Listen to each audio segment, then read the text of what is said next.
राधे राधे, हर हर महादेव। आप सभी जानते होंगे हर एक महीने आने वाली दशमी, एकादशी और द्वादशी, इन तीन तिथि का बहुत महत्व है। इस बार की जो दशमी, एकादशी और द्वादशी है ना, वह तो भाग्य परिवर्तन के लिए है। आप कहेंगे कैसे? आप जानते होंगे जो दशमी तिथि है वह रविवार की है और पौष महीने के रविवार को बड़े रविवार के रूप में जाना जाता है। रविवार के दिन अगर दशमी पड़ती है तो यह सौभाग्य से कम नहीं है, क्योंकि सूर्य नारायण में भगवान का यह महीना है और इस 14 तारीख को दशमी तिथि है और एकादशी की दशमी के नियमों का पालन होगा और इस दिन अमृत सिद्धि योग हो रहा है। और 15 दिसंबर 2025 को संक्रांति है, सूर्य भगवान राशि परिवर्तन करेंगे और धनु संक्रांति यह कहलाएगी। और 15 तारीख को सोमवार है और एकादशी का व्रत किया जाएगा जो कि सर्वश्रेष्ठ है। 16 दिसंबर 2025 को त्रिपुष्कर योग का निर्माण हो रहा है और पक्षवर्धिनी एकादशी के रूप में इसे जाना जाएगा। यह एक जो द्वादशी है यह सर्वश्रेष्ठ द्वादशी के रूप में है। तो 14, 15 और 16 दिसंबर 2025 को आपको कोई ना कोई ऐसे श्रेष्ठ कार्य जरूर करने हैं जिससे सौभाग्य बढ़े और दुख दरिद्रता का अंत हो। ध्यान से सुने वह कौन से कार्य हैं जिससे आप अपने परिवार को समृद्ध बना सकते हैं, जीवन में खुशियां श्रेष्ठ रूप में आपके आ सकती है। तो देर ना करते हुए वह भी उपाय, पूजा विधि, नियम जानना शुरू करते हैं। सबसे पहला उपाय जो कि गुरुजी बताते हैं, जैसे कि आपके शरीर में कोई ऐसी दिक्कत है जिससे संतान उत्पत्ति की दिक्कत है, बच्चे पढ़ाई में मन नहीं लगाते या दिन की शुरुआत दवाई खाकर होती है, तो दशमी, एकादशी और द्वादशी हर महीने में आप नियम बना लीजिए या मात्र इस जो है इन 3 दिनों में आप नियम से करते हैं तो निश्चित रूप से जिस कार्य की सिद्धि, जैसे कि बच्चे बार बार जिदपन करते हैं या आपका व्यापार नहीं चलता या किसी का कुछ किया कराया है, तो यह उपाय बहुत सफल माना जाता है। पीपल का पत्ता 100 ब्राह्मणों की साक्षी कराता है और माँ लक्ष्मी स्वरूप माना जाता है। पीपल के पत्ते को सबसे सुंदर रूप में भी जाना जाता है। तो एक पीपल का पत्ता आप लेकर आए और आप सभी को 3 नाम लेने हैं। एक तो कुंदकेश्वर महादेव, एक शिव नारायण का ध्यान करना है उपाय करते हुए, साथ ही 12 ज्योतिर्लिंग का भी आपको जो है स्मरण करना है। तो यह 3 नाम शिव नारायण, कुंदकेश्वर महादेव और 12 ज्योतिर्लिंग का ध्यान कर कर एक जल के लोटे में अपने मटके से जल लीजिए और उसमें डालिए थोड़ा गंगा जल। गंगा जल डालकर पीपल का पत्ता डालकर रुद्राक्ष, जो आपके घर पर रुद्राक्ष है जिस भी स्वरूप में है, एक मुखी से लेकर हर स्वरूप में कार्य करने के लिए उत्तम है। तो जल के लोटे में आप जो आपने लिया है गंगाजल, रुद्राक्ष और पीपल का पत्ता, वह आपको 12 ज्योतिर्लिंग और शिव नारायण का ध्यान कर कर कुंदकेश्वर महादेव की जय कहते हुए आप 10 मिनट, 20, 25, 30 मिनट जितनी देर भी हो आपको छोड़ देना है तीनों चीजों को।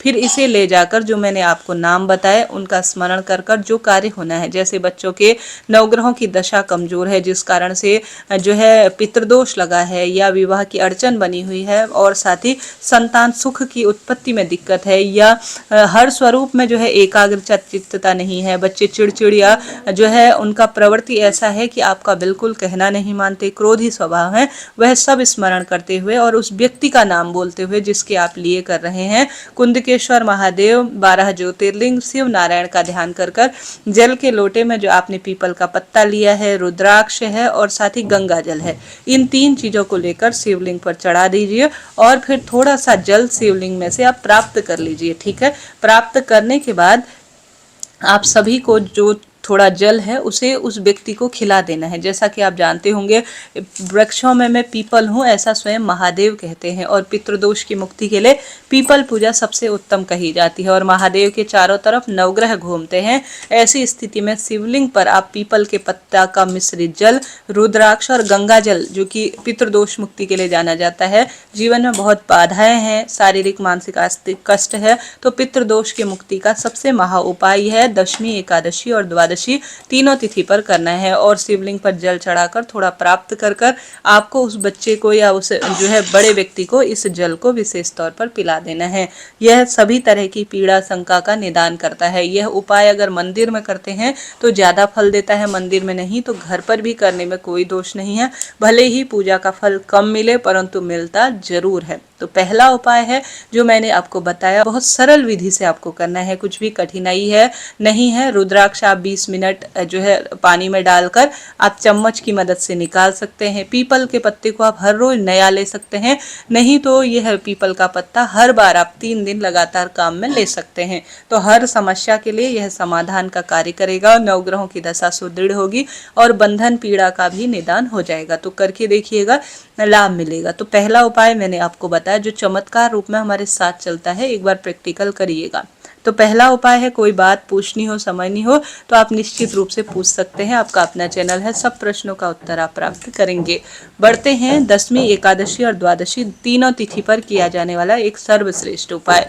देखिए, पितृदोष की मुक्ति के लिए, जैसे कि पौष का महीना छोटा पितृपक्ष भी कहलाता है, इस महीने किसी शुभ और नए कार्य की शुरुआत नहीं होती है। ऐसी स्थिति में पितृदोष की मुक्ति के लिए आप एक सर्वश्रेष्ठ कार्य कर सकते हैं कि आप सभी को जब भी गौ माता रोटी खिलानी हो ना, तो आप पितरों के देवता सोमक पित्र का नाम लीजिएगा। पितरों के देवता आर्यमा का नाम लेकर आपको गौ माता को रोटी खिलानी है। रोटी में या तो घी रखें, साथ में गुड़ या मीठा कुछ भी आपके पास जो हो वह आप गौ माता को जरूर खिलाएं। ऐसा करने से, यह नाम लेने से पितृदोष मिट जाता है। रविवार और सोमवार और मंगलवार तीनों तिथि पर लगातार आप सूर्य भगवान को जल चढ़ाएंगे। तो जल के लोटे में आप थोड़ा लाल फूल, अक्षत इनको जरूर डालिएगा और साथ के साथ लाल चंदन का प्रयोग करते हैं तो सूर्य नारायण भगवान की कुंडली में स्थिति मजबूत बनती है और सौभाग्य बढ़ता चला जाता है। दशमी, एकादशी और द्वादशी तीनों तिथि पर श्री नारायण के सम्मुख आप तुलसी की लकड़ी का दीपक, तुलसी की लकड़ी को किसी भी कपास या रुई में या किसी भी स्वरूप में, कोई कच्चा सूत है उसे घी में डुबोकर ओम नमो भगवते वासुदेवाय कहते हुए आप सभी अपने घर के मंदिर में श्री नारायण के समक्ष इस तुलसी दीपदान को करते हैं तो यह महादीपदान के समान माना जाता है। साथ के साथ तुलसी की लकड़ी को किसी पत्थर पर घिसकर अगर आप हरी चंदन बनाकर श्री नारायण के विग्रह स्वरूप को सुंदर रूप में श्रृंगारित करते हैं। देखिए, जैसे महादेव को बेलपत्र प्रिय है, उसी तरह से श्री नारायण को तुलसी बहुत प्रिय है। तो महादेव के शिवलिंग पर इन लगातार 3 दिनों में जितना संभव हो बेलपत्र चढ़ाएं। उसी तरह से श्री नारायण को तुलसी पत्र बहुत प्रिय है। उनके समक्ष तुलसी की लकड़ी का दीपदान करने से, उनको तुलसी का भोग समर्पित करने से, उनके सम्मुख अगर आप तुलसी जो है चंदन रूप में प्रयोग में लेते हैं, तुलसी या तुलसी की मंजरी की माला उन्हें समर्पित करते हैं तो अनंत गुना लाभ देने वाला यह कार्य माना जाता है। इन 3 तिथि पर नियम बना लीजिए, तुलसी में दीपदान करेंगे, घर के दरवाजे पर दीपदान करेंगे और साथ के साथ बेलपत्र, महादेव, श्री नारायण और पीपल पेड़ की जड़ में दीपदान करने से भारी वास्तुदोष, पितृदोष मिटता है।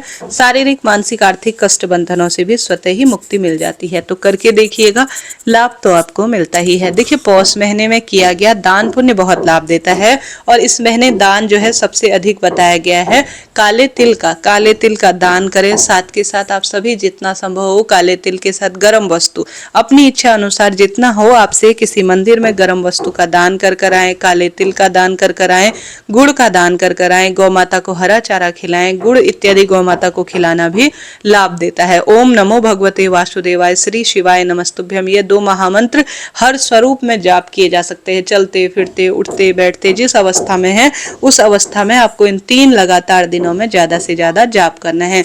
महादेव की पूजा से श्री नारायण प्रसन्न होते हैं और श्री नारायण की पूजा से महादेव प्रसन्न होते हैं। इन 3 दिनों में की गई महादेव और श्री नारायण की भक्ति पूरे महीने भर को आपको बहुत प्रकाशित करती है। कोई पाप कर्म हो भी जाए गलती से तो वह पूर्ण रूप से क्षमा प्रार्थी होकर जीवन सफल बनाते हैं यह 3 दिन। तो भाग्य उदित होने, शारीरिक, मानसिक, आर्थिक बंधनों की मुक्ति के लिए इन 3 दिनों में दान करें, पुण्य करें, मंत्र जाप करें, महादेव की सेवा, श्री नारायण की सेवा, गौ माता की सेवा और गरीब निर्धन जन व्यक्तियों की सेवा आपका भाग्य चमका सकती है।